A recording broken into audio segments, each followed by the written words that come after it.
ತಾಲೂಕು ಕಚೇರಿಯ ಕಂದಾಯ ಭವನದಲ್ಲಿ ಸಮಾಜ ಕಲ್ಯಾಣ ಇಲಾಖೆ ವತಿಯಿಂದ ಪರಿಶಿಷ್ಟ ಜಾತಿ ಹಾಗೂ ಪರಿಶಿಷ್ಟ ವರ್ಗದ ಕುಂದುಕೊರತೆ ಸಭೆಯನ್ನ ಹಮ್ಮಿಕೊಳ್ಳಲಾಗಿತ್ತು. ತಹಶೀಲ್ದಾರ್ ಆರತಿ ಬೇರವರ ಅಧ್ಯಕ್ಷತೆಯಲ್ಲಿ ನಡೆದ ಈ ಸಭೆಯ ಆರಂಭದಲ್ಲಿ ಕಳೆದ ಬಾರಿ ಸಭೆಯಲ್ಲಿ ಕೇಳಿಬಂದ ಸಮಸ್ಯೆಗಳ ಕುರಿತು ಕೈಗೊಳ್ಳಲಾದ ಕ್ರಮಗಳ ಅನುಪಾಲನ ವರದಿಯನ್ನ ಪ್ರಸ್ತುತಪಡಿಸಲಾಯಿತು.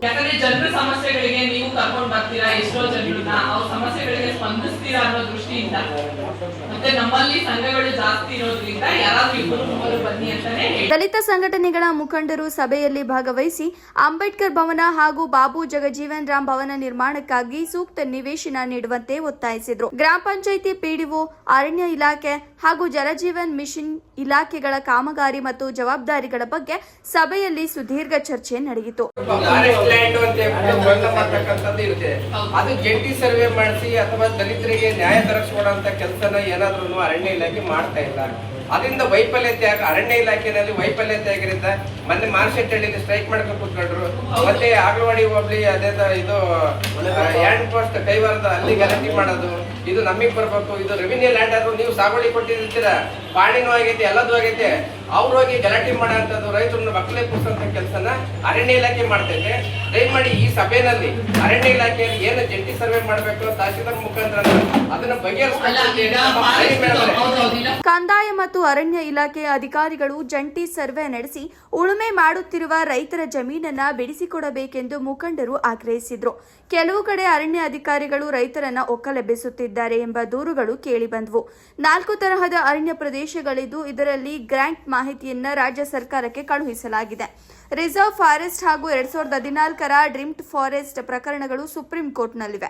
ಈಗಾಗಲೇ ರಿವರ್ಸ್ ಫಾರೆಸ್ಟ್ ವ್ಯಾಪ್ತಿಯ 130 ಪ್ರಕರಣಗಳನ್ನು ಇತ್ಯರ್ಥಪಡಿಸಲಾಗಿದ್ದು ಇನ್ನುಳಿದ 360 ಬ್ಲಾಕ್ಗಳನ್ನು ಇತ್ಯರ್ಥಗೊಳಿಸಲು ರಾಜ್ಯ ಸರ್ಕಾರ ಮುಂದಾಗಿದೆ ಎಂದು ಸಭೆಗೆ ಮಾಹಿತಿ ನೀಡಲಾಯಿತು.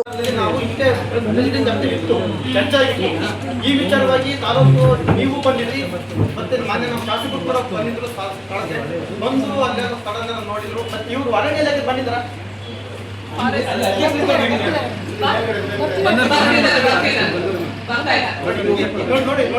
ಏನಿದೆ ಇಶ್ಯೂದ್ರ ಬಗ್ಗೆ ತಮ್ಮೆಲ್ಲರಿಗೂ ಒಂದು ಕ್ಲಾರಿಟಿ.